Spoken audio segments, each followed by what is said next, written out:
going live on the internet, right? Yeah. Let's see if it's live on YouTube as well. Yeah, it's live, I believe so.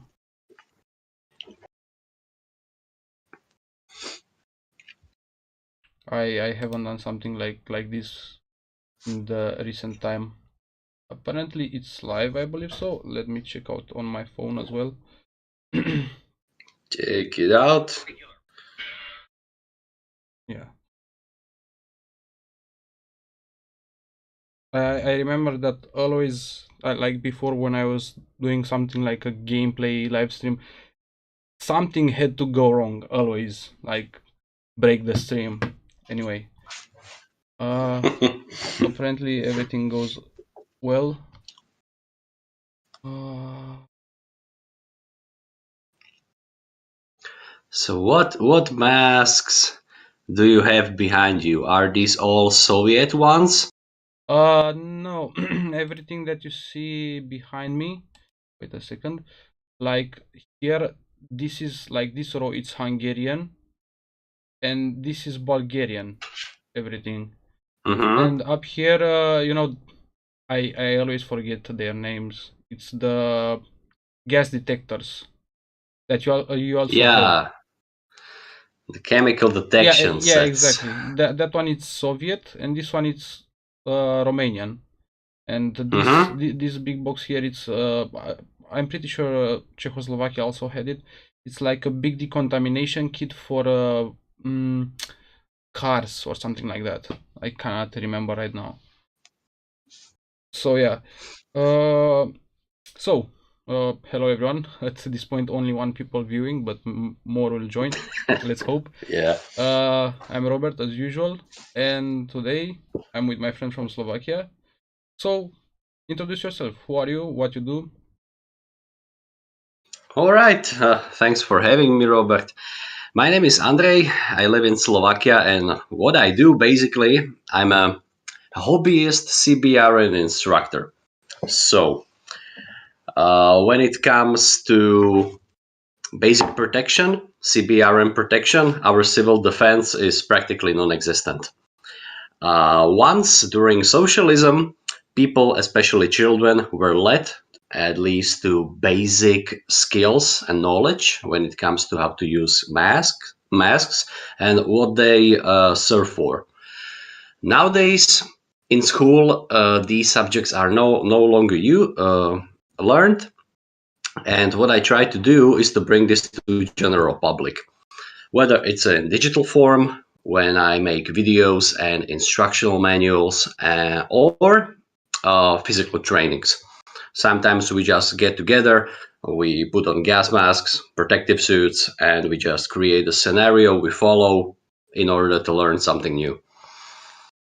And do you do this by yourself, or do you have some friends with common knowledge and pleasure for this hobby?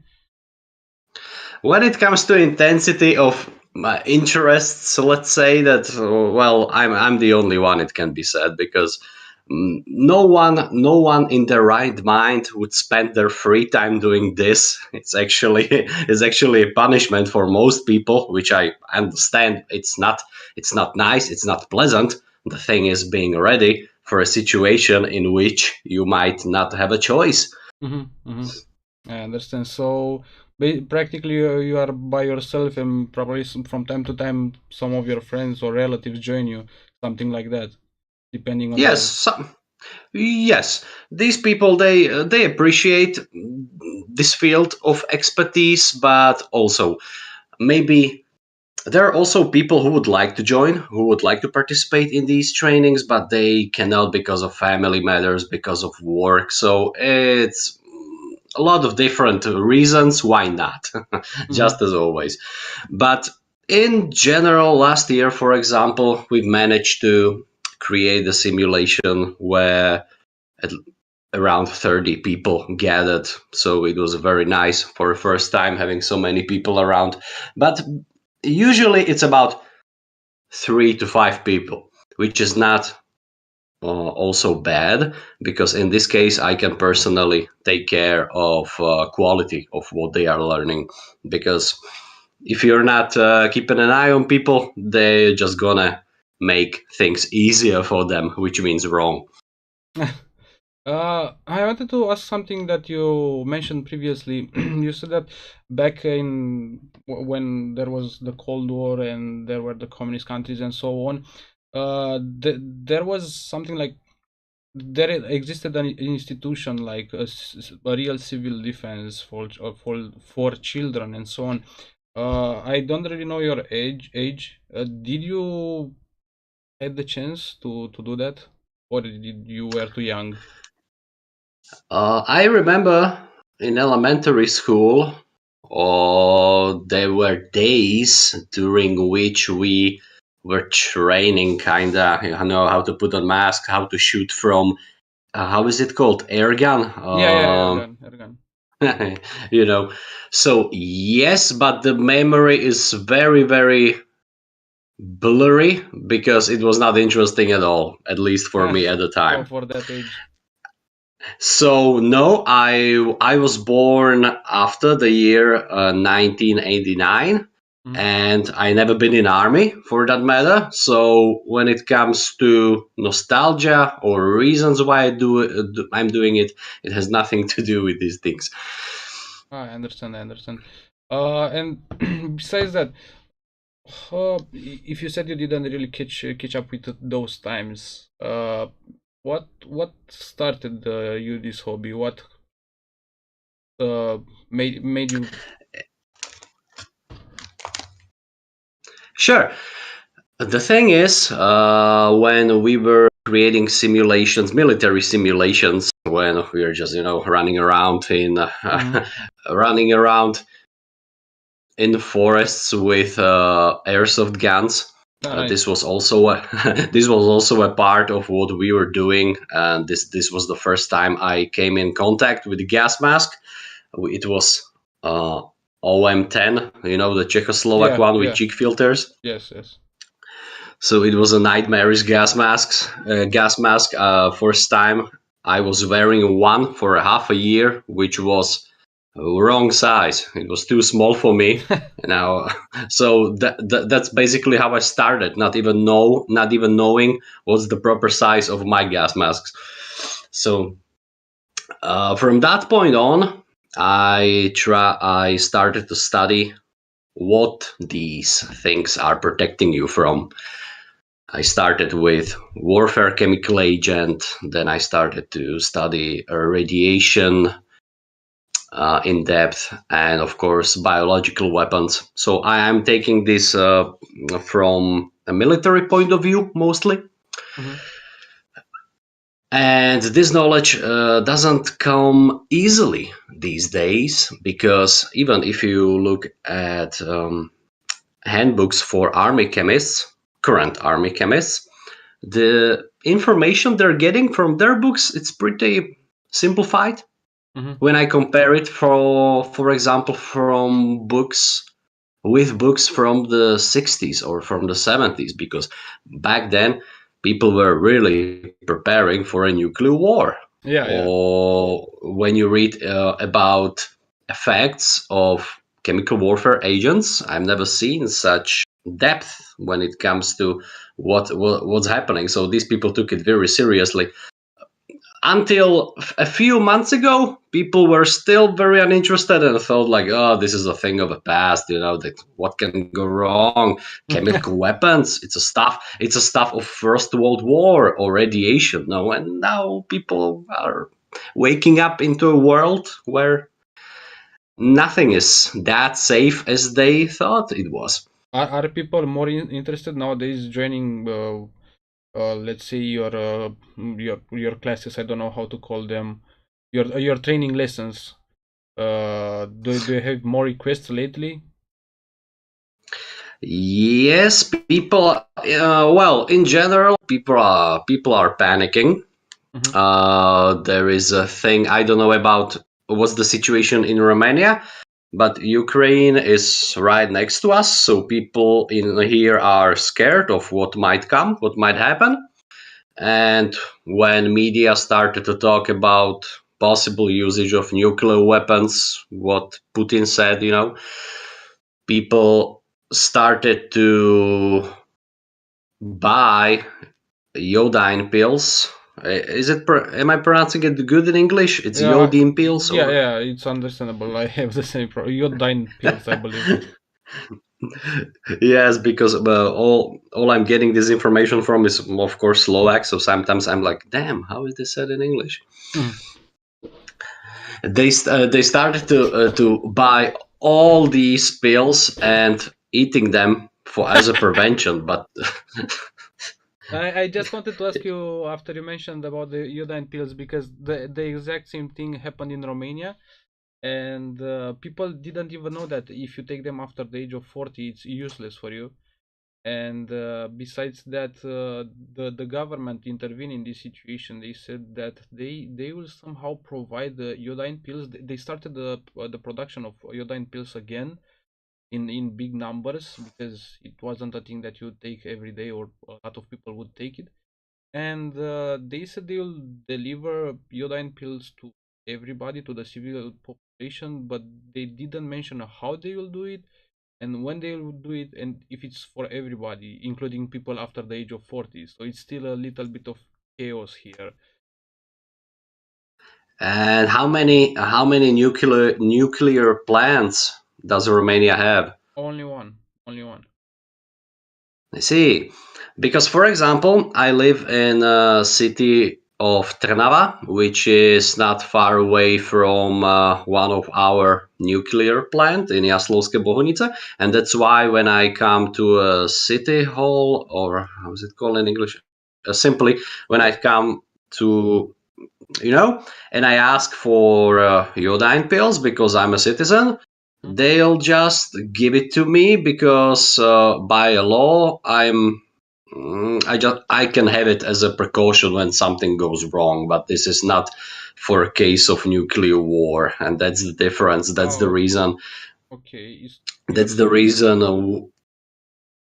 yeah, continue, sorry. Yeah, yeah.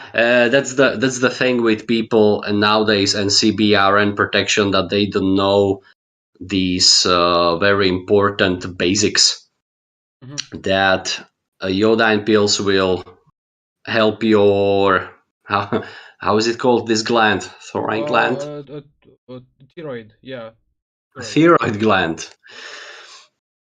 It will prevent it from it will prevent radioactive iodine to get into it, but in case of penetrating radiation, it will not help you one single bit. The Hmm. only thing that can help you is a nuclear. It's a fallout. It's a nuclear shelter. And people don't want to hear this. People don't want to hear that there is no help at all and everything is lost in case anything happens. Then they start asking about, what state our nuclear shelters are. And then you realize that it has been literally taken no care of for 30 years.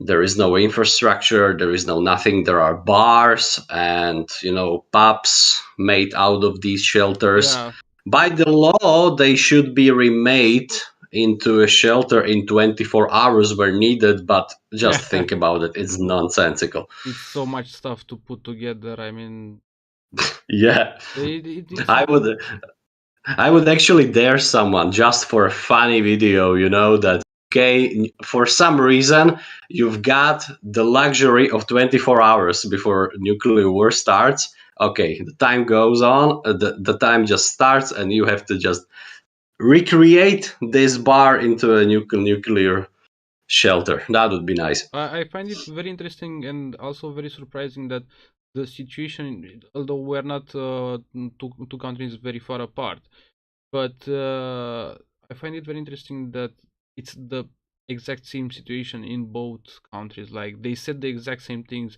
In case of war or something like that, in 24 hours or something like that, they should be evacuated and reopened, like for their main purpose. But that's not how it works, you know.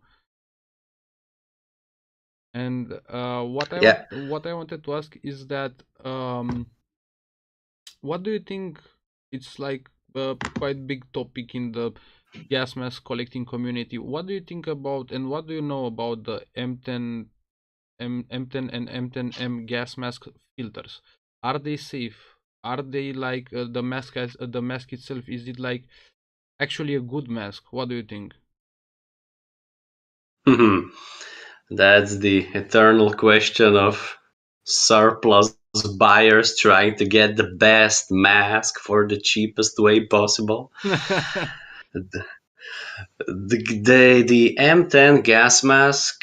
What can I say about it? First of all, its design is bizarre Mhm. when you just compare it with the previous M52, which was kind of this all head rubber Yeah, yeah, thing. yeah.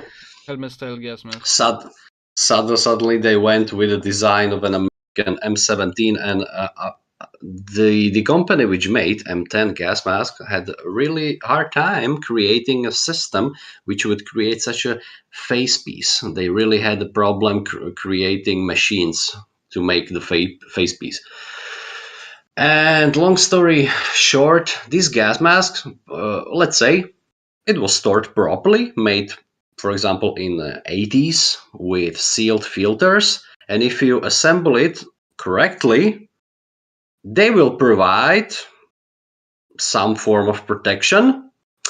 The, these filters do not contain any asbestos. They don't. Okay. Uh, the sorbent, what's it's inside? It's a little bit different from a basic. How is it called? Active charcoal. Mm-hmm. It's a special sorbent which was made specifically to help you against warfare chemical agents. So, for example, there is a very limited use of where you can use them. For example, they wouldn't work for most um, industrial chemicals, for example. So you have to keep this in mind. Also, the filters are very very thin. Yeah, I know. They're actually basically very small. They're good for a training. I love them because you can easily breathe. There is no injury that might happen if you fall, for example, on a filter. So these are risk free, but they're only for temporary escape from an environment which has been attacked by warfare chemical agents. So these filters will last, for example, around, depending on the concentration, 20 Yeah, minutes up to 1 hour. That's it. yeah, yeah. That's why I don't understand people like this answer people that look for surplus masks. Like a lot of people imagine using the gas mask like they see it in video games or Fallout or Metro games.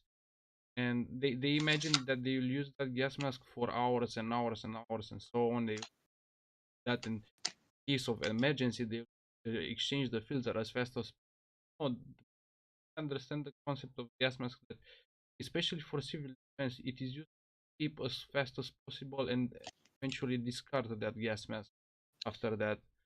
Everybody imagines that they will use that mask for a very long time. That's I believe that's why even the Soviets and communist countries in general wanted to manufacture as cheap as possible gas masks so that not the financial loss they will be used and thrown away because like a face condom for your lungs.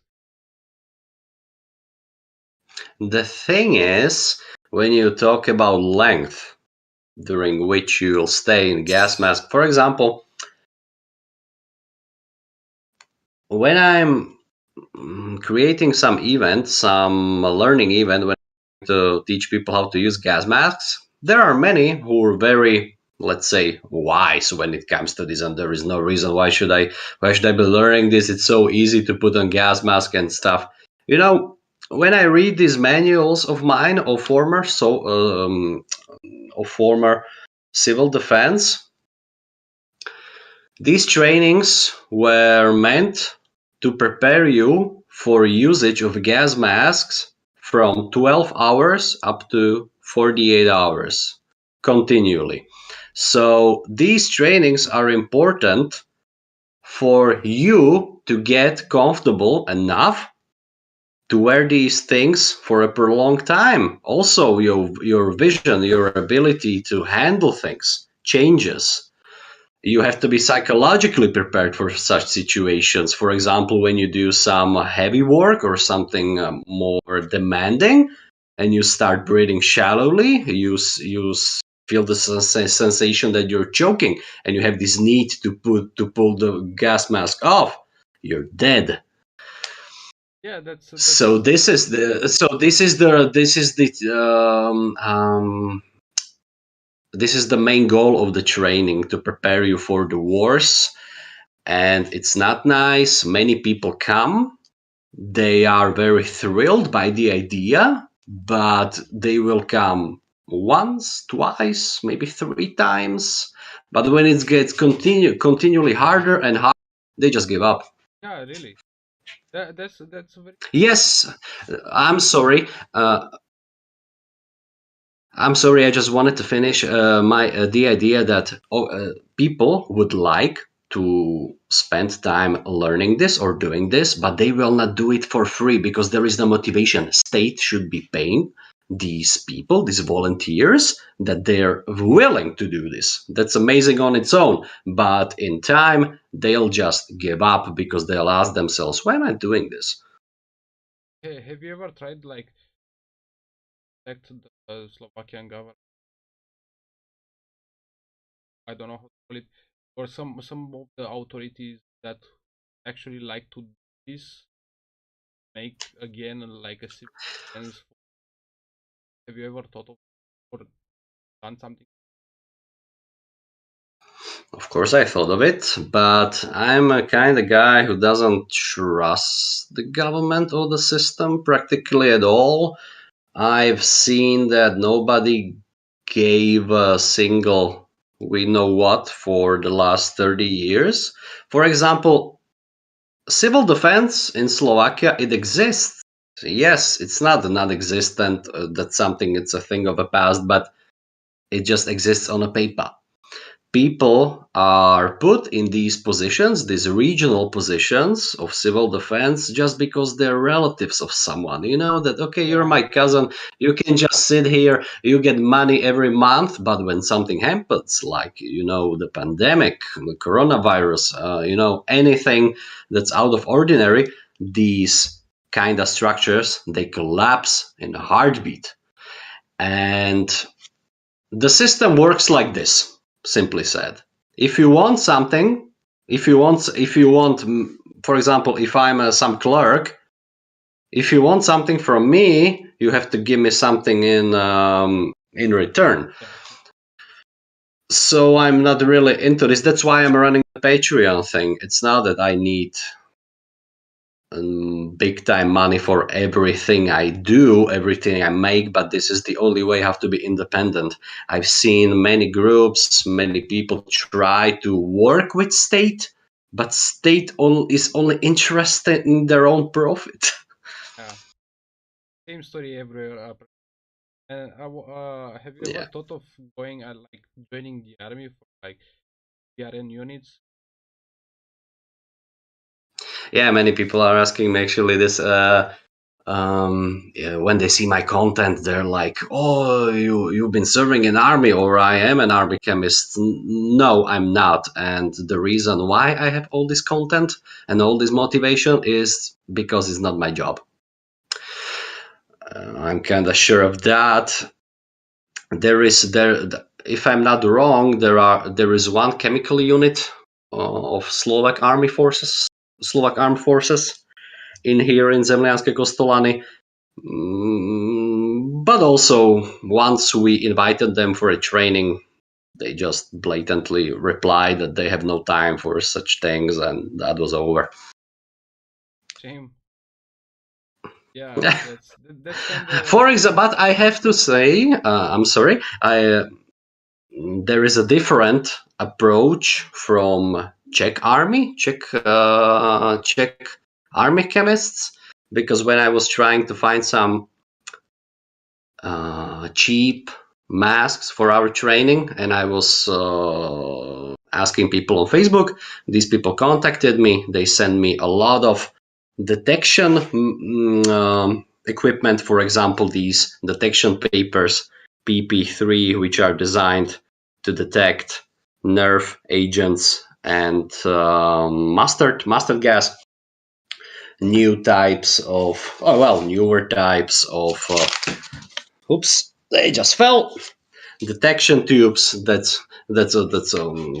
I've sent you these, I guess. Yes. So you know these. So yeah, people from Czech Republic are in general very helpful when they see what activities we are producing. They're just, yeah, we can send you something or offer. That's nice. That's somebody that share the same passion as you. Because you showed me those papers, I bought some from you, and I also have some very similar from the British Army, I believe. Can you tell in a few how do they work? I The Romanian army doesn't have that, and I don't have a manual in Romanian. Use those, and I'm really You mean how? What are you asking exactly? how do you use those? How do you use those detecting papers? I see. Well, actually, I'm showing it on a few videos we already made, but Okay. simply put, just for viewers in here, Yeah. this is the kind of a book which contains 12 pages, let's say, and each page it's a detecting paper. So you just take the strip off, and it has a glue on one side. So when there is an area which is probably contaminated by chemical agents, you just slap this paper on that thing, and when different colors Turn out it's try to appear, because they're how are they called? nerve agents or If this paper changes color, for example, into this one, which is kind of orange yellow, the area is contaminated by nerve agents of type G, which is G is called because they were made in Germany. oh, It's a historical thing. and does this paper let's they expire somehow? Like, can you use them like after 20 years? Or you get them? Great question. Actually, they expired a long time ago. They expired in June 1999. But in general, they can be activated by simple gasoline. Oh, really? That's simple. Yeah. Well, actually, one fun part of mine um, trainings is to find out methods how to fakely activate these detection methods. For example, these are the tubes. The tubes can be easily activated, for example, by ammonia. These are for detection of mustard gas, iterate these tubes. So when you open them and put into the detection set and ammonia is present, they will change color. So that's why we fake mustard contamination. Interesting method to test out the and actually and participate in your lessons. How work. And because we already we already talked a lot about gas masks. That's because I like them too much, bro. Uh, can you tell the people at your lessons what other devices or how to use? Um, the general idea of these trainings is to bring the most basic knowledge to general public. So I'm not training specialists or army chemists or chemists of civil defense. I'm trying to explain things in the simplest way possible, but not to oversimplify them. For example, on a monthly basis, I'm creating these infographics where I'm explaining on how, for example, these nerve agents work, how to protect yourself from it. So we use gas masks as a first thing. The second thing is to know how to create protective equipment in case when there is no gas mask or a hazmat suit, for example. You have to know how to create these protective equipment from basic stuff you have all around you. So this is also a good sport. And a third most important, also very important, is how to decontaminate yourself.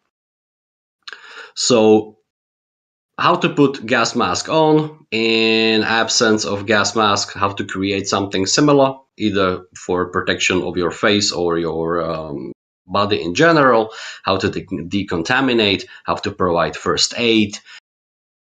And if people are interested, there are a few people. We also have Geiger meters and also this chemical detection set from the 50s and 70s. If we would like to get something newer, some people have said that these pieces are museal. Practically they are, but when you think about it, trends in CBRN protection doesn't change that much. When you think of gas masks, for example, the same principle applies even for this Scott M95, which was made last year, but the principle is the same as had the gas mask during the Battle of Ypres in 1917. So it's something protecting your face. Air goes through filter and you breathe out air through exhale valve. That's Yeah, exactly. it's the principle doesn't change that much. Just there were just some little upgrades like are they uh no that was used by I have a big problem right now. Those sterile rebreathers, I see. no, like the IP5, IP4, used by also used by tankers in the tanks tank. You know what I mean? Those ones. I don't know if you know, but M10 was used together with, it was called, when I translated roughly into English, a light a light rebreather, and you could connect hoses into the inhale valves of M10, and you had how is it called? I think I know. I've seen some pictures. I think from Slovakia or the Czech Republic. Like they were two plastic mannequins Mm-hmm. with those M10Ms or M10 with those long hoses but in a bunker, and the hoses were connected like ring apparatus or that.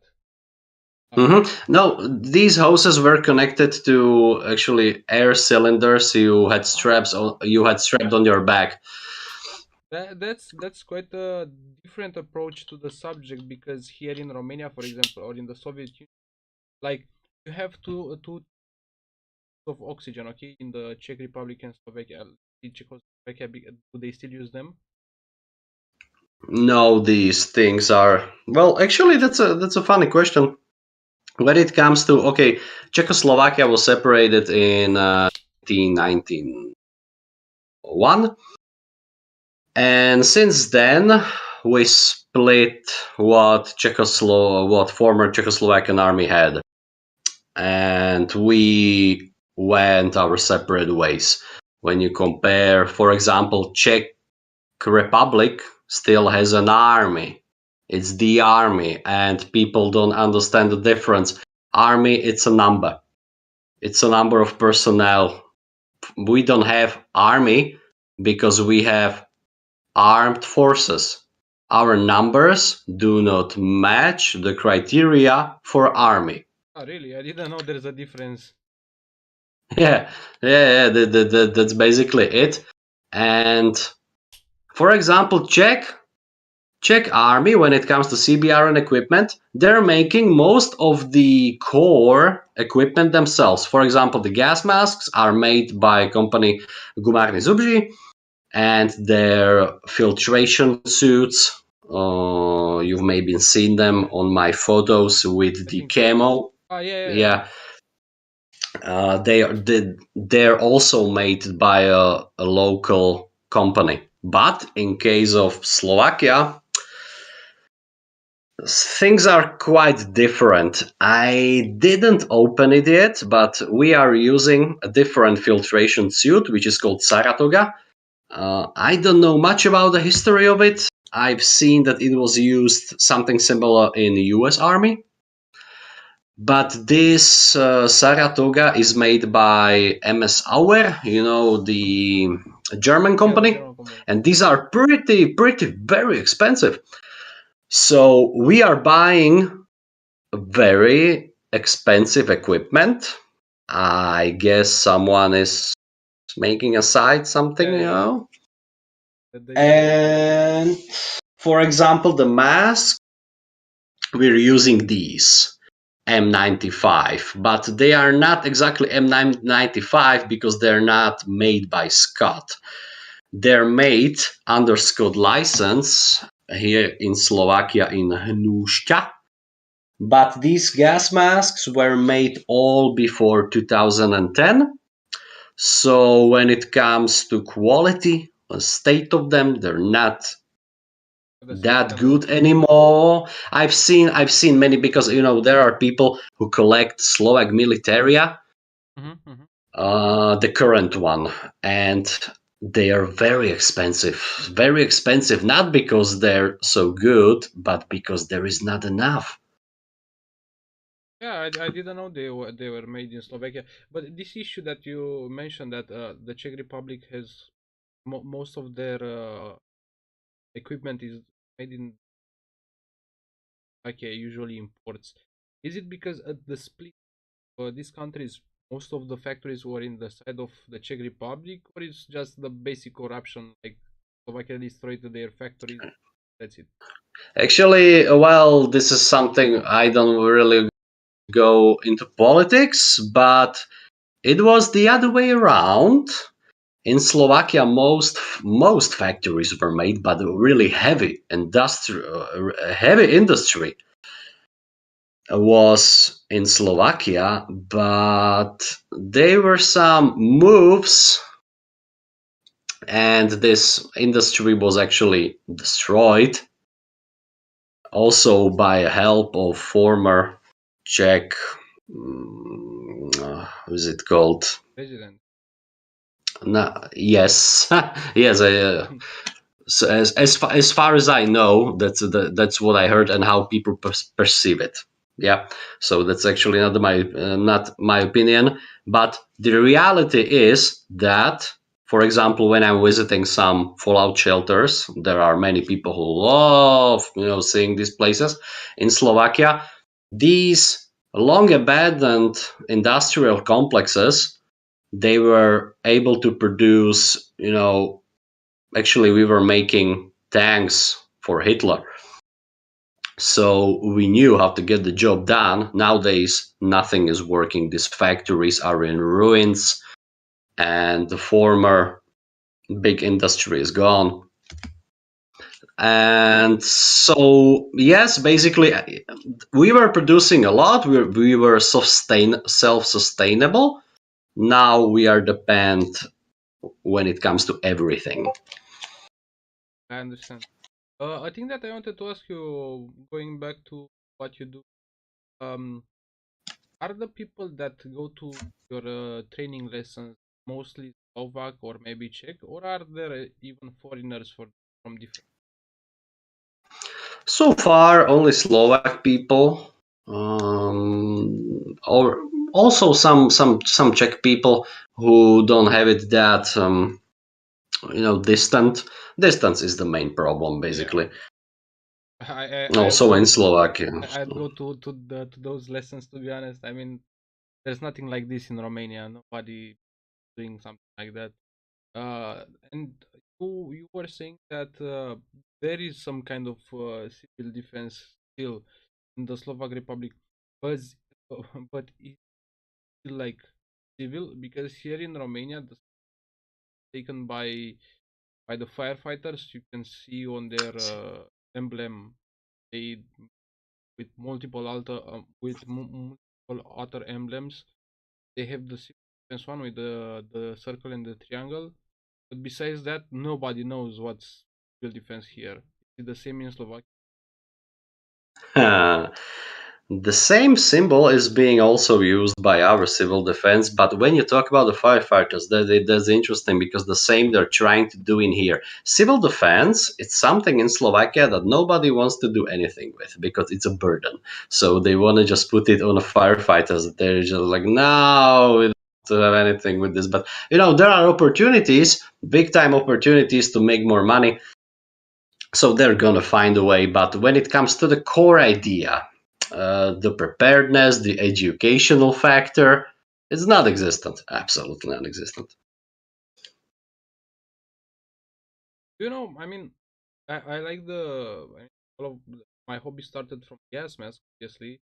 But along the way, I started collecting and studying a lot of the but maybe you know better than me. Do you know other countries where, at least in Europe, where civil defense is a real thing besides Russia? Russia, I know that they have a very good one. I know some Russian collectors that are actually part of their civil defense. I think it's called Emercom nowadays, and they actually do trainings and stuff like that. But besides Russia, or any other country that still maintain their civil. It's a good question. I was asking the same. A few people. There are guys in Prievidza from that museum I was posting a video from the last day. And I was having the same question. That listen, there are groups, kind of homeland security groups all around. For example, in Czech Republic, young people are training with how to handle weapons and stuff. And I'm like, okay, yeah, people should know how to use these things. But when it comes to civil defense, I had the same question. And no, there are no such groups anymore, and everything is being done by few specialists. For example, these firefighter specialists, for example, and stuff. When a pope was here in Slovakia, they were during precautions making, an analysis. They came with the detector, chemical detector. They came with a Geiger counter. So they have few of these devices. They have few specialists who know how to operate them, but that's about it. What was your reaction, like considering that knowledge about the idea of civil defense, like doing this and like as a profession, let's say, um, what was your reaction at the start of the pandemic? In Europe, I mean, not in China. I see. Did your knowledge help you with what was It starting back then? Actually, it was an incentive. It was an incentive to learn more about biohazard and biological threats because, as I said, I started off with warfare chemical agents. Then, of course, radiation protection came by. But this biological thing was really not that of my primary concern. Then, of course, we have to count in as a variable also the disinformation factor. And nowadays, it's nearly impossible to create, an optimal view of things, to seeing them without not being. It's hard to see the truth. And when I started to compare basic information I learned when I was learning about epidemics and history, about viruses, about, for example, the very very deadly strains which wiped out whole they wiped out whole civilization. Smallpox, for example. People think that it's just a fantasy. Also the main problem of Europe is that people have been living for a few generations without some major problem, without war, without epidemic, and they're easily swayed to believe that it's man-made or made for some reason, for some evil plan to conquer the world. But these things were happening. They were happening on a larger scale, on a much more brutal. Just imagine how is it called, Black Death, and it's just a bacteria. For example, in Madagascar, they they found a strain of this bacteria which is resistant to antibiotics. So, for example, smallpox, it was eradicated, but if it would to come back, we have no immunity against it, which we got through vaccination in the 70s and 80s. This wiped out the smallpox, but if it would to come back, people wouldn't be fighting against these vaccines. They would be trying to get it as soon as they can. So yeah, the perception of people on these things, they're very soft. They they are easily swayed, and it's hard to tell them that these things are not that special. It's uh actually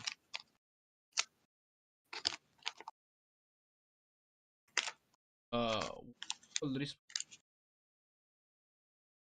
have been You know, for example, most people who know about civil defense or make just some small fun of it are people who lived during a socialism, who got these classes in elementary school, and they've been conditioned that the nuclear war is coming. For example, I don't like this mindset created by communists that there is some imminent threat we need to be afraid of, because people were make fun of it back then.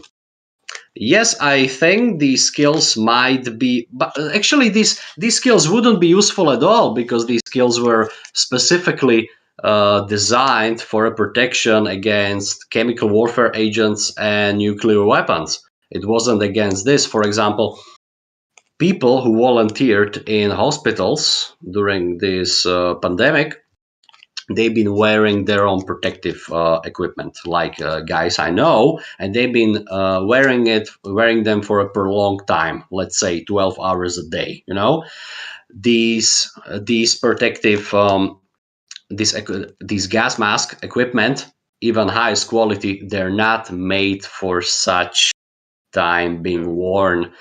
They're not ready for the amount of sweat, they're not ready for the amount of light they're getting, so in time they're gonna degrade. And they're not made cheaply, they're not bad, they just weren't made meant for this kind of situation. I have a very funny story about this. Good friend of mine, father is a doctor, and during the pandemic here in Romania, he volunteered uh or needed to work field with COVID and so on, and Hmm. so wanted to make sure that everything was fine. Bought him some gas mask. The French ARFA, ARFA, the one that is also very similar, the one that is also used by Poland, and the visor. I have it I see. Okay, show me. quite common,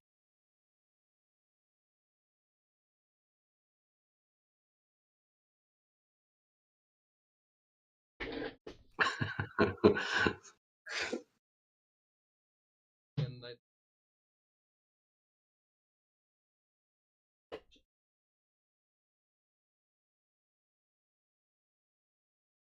This one.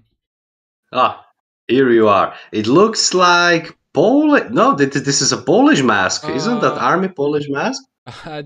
that's a very common confusion. No, this is Oh, actually, see. yeah, this is actually the French one, which is called Ah. ANP, ARFA, something like that. I don't know if I'm pronouncing that right, but also Poland manufactured it in at the factory called Maskpol. Also, Hungary manufactured it, and I Hmm. think I might be wrong. Also, Croatia. They are decent masks, but not the French ones. At least those made until 1960, because they are made of a very hard rubber. I mean, at some point it starts and it starts feeling like it's made out of plastic. Anyway, and this doctor, the father of my friend, was using this gas mask with the filter that it came.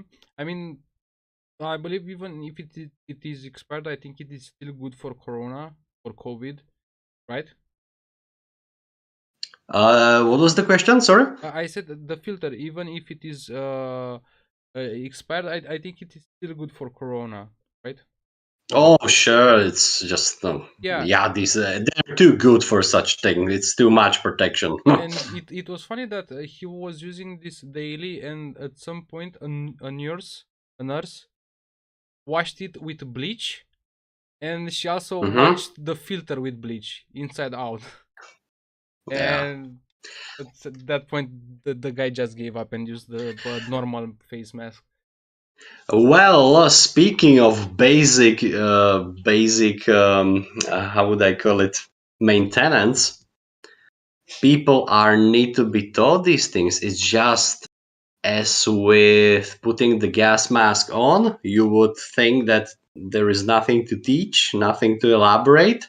But that is the same with the hygiene, for example. People don't understand that after every use, you just have to clean the mask. You cannot just throw it on a pile, and you wouldn't believe how many people do it. For example, they don't know how to use these Tyvek suits. The white ones. Okay, they know how to put it on. They work some time in it. For example, they go among patients, potentially contaminated people, and when they're done with their job, they do not know how to properly decontaminate, how to put it off. You have to minimize the risks, and even medical personnel and hospitals didn't know these things. These people aren't educated, and it doesn't have to be pain. It doesn't have to be something you need to do mandatory, just like in schools during socialism. That's the difference between what and how state still handles this stuff. I'm trying to make it fun and interesting for people.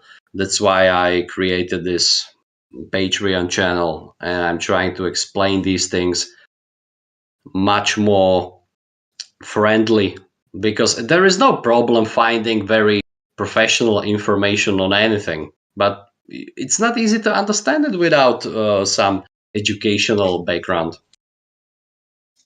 For example, for the people that come to your live trainings, real life, uh, what is their first impression? First thing is that I put them in situations they never faced. So it's like a it's a cognitive resonance that they find themselves in a very strange situation with a gas mask on.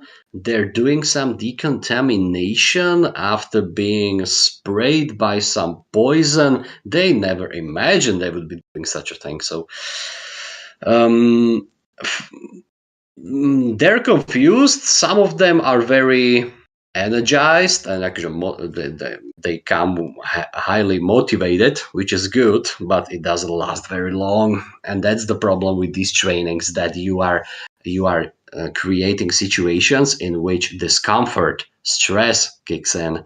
It's not about just we're going to make some selfies in gas masks and call it a day.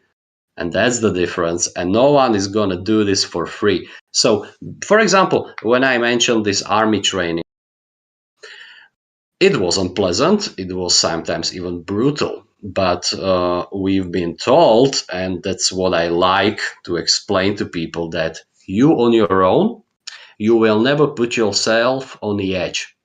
For example, hey, you will never in your house, in your apartment, create a situation in which you'll spend 10 hours in a gas mask doing some procedures. I have to do it just like during these army trainings. People need to be stressed as a part of their training, and that's what's not happening. And this is resource consuming, it's time consuming. The state should be doing this, and it's not doing it. And I wanted to people that join.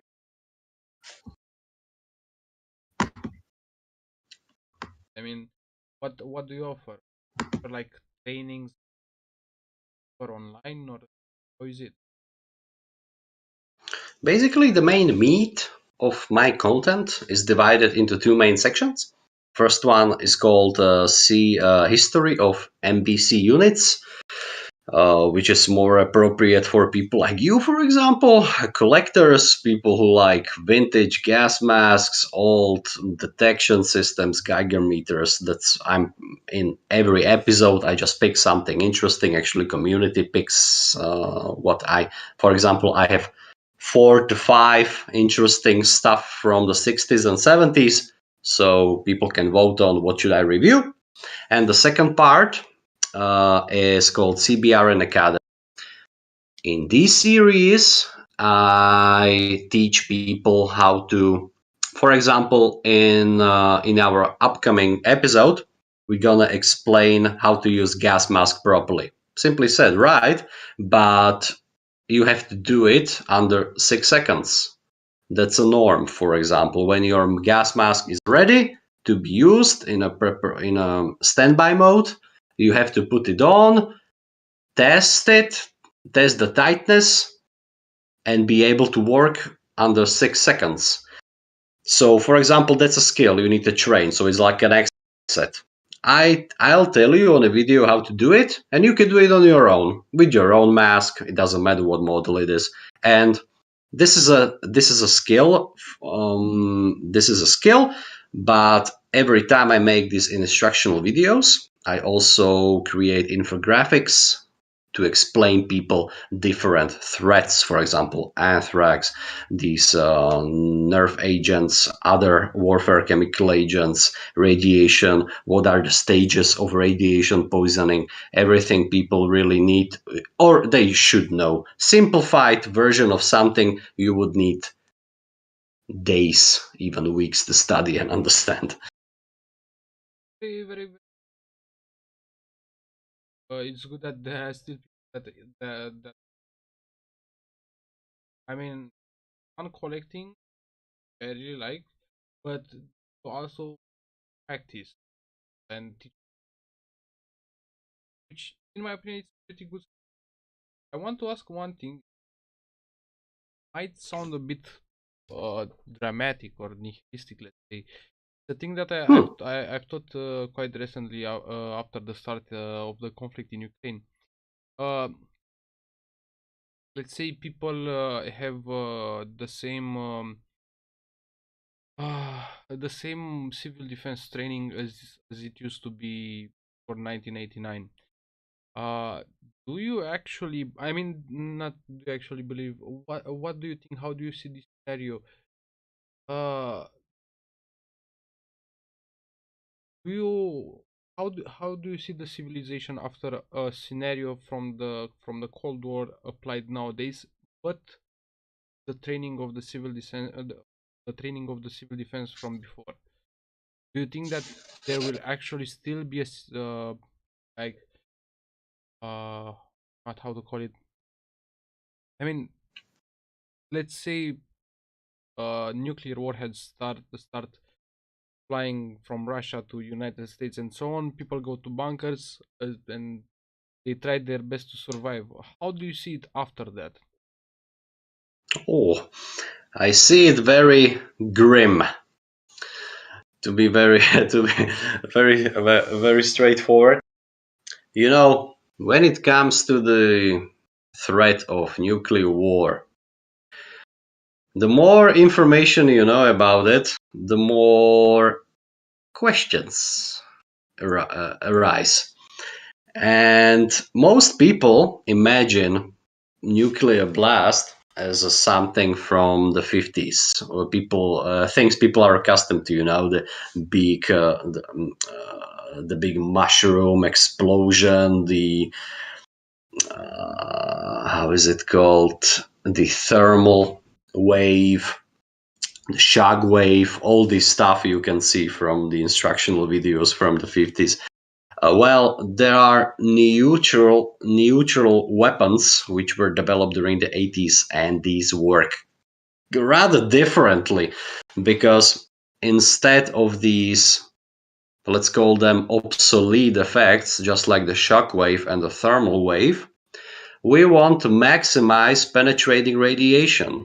That's our only concern. So when this munition explodes, it doesn't do much damage when it comes to buildings or infrastructure, but it's gonna knock out every fucking living creature. Sorry. Yeah. So it's about timing. It's all about timing, because nothing can help you. Basically, nothing. It's a thing of luck where you are located right now. Is there something to protect you? Can you hide somewhere? Do you have some basement available? Or can you escape into a nuclear shelter, which would be the best? So there are many variables. But all in all, there are no protective measures you can do on your own. That's what people don't want to hear. It's the same just with the pills. These iodine pills might hurt you if you, for example, if you're not physically fit or you're ill because it's a too much stress for your body. But people might even risk their health, even life, just for the sake of illusion of safety. They don't want to hear the truth. Yeah, that's sad. If you talk with my colleagues that work about war, because not that popular as yet the news. I don't know how is it in Slovakia, but here not talking that it's not that much talk about war anymore. Oh, The second page news. Uh, but I have the impression that cool down. But if you actually read the news and what's happening on the things are getting worse and worse. If you talk with them about some dark scenarios like chemical attacks, biological use of biological agents, or maybe even a small scale nuclear attack over Ukraine, people will say, "God, you are crazy. How can happen?" I mean, I think a lot of people will not be prepared physically and psy- psychologically prepared for this. I mean, if Russia, for example, launch a very small nuclear warhead chain, everybody will freak out. And I'm pretty sure there will be a lot of people lying out of other countries. I'm not in Ukraine, and that's why I believe civil defense uh, much more needed than we like to be. And at the same time, I think it's a bit late, especially if this war escalate. it's always been too late. But it's about the mindset, just as you said. How can this happen? This is not possible. 21st century, isn't? Is it? Because how could this happen in 1915? Can you explain that to me? How that escalated? They've been bans on the usage of chemical weapons, Yeah, but Germans went around. They interpreted it their way so they could use it, and after they used chlorine gas for the first time, every other side had no problem whatsoever using and developing their own. And you know how that escalated quickly. You know that we came from chlorine gas to mustard very quickly. And we can for closer events like coronavirus. A lot of people would the past. It's in China. It's not going to be normal for China. And a few months later, I lost my job because of the pandemic. Does it still affect you? That far away from you? Like, In this globalized world, what does it even mean far away? It's not even to Mars. It's not far away anymore, I guess. yeah, yeah. I have one question, and quite a simple. As I said, I did a test annuals, uh, production nation, and I've started until early 2000.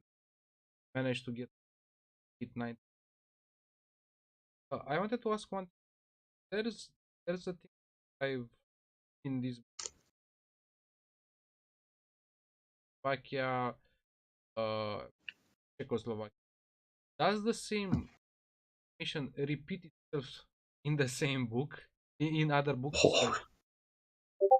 Ah, you mean yes, yes, yes, basically. Like there's a book from the 19, for example. There's a book from Hmm. 1968 and there's a book from 1975, and there's basically the same information with very very very The little same. updates. Yeah.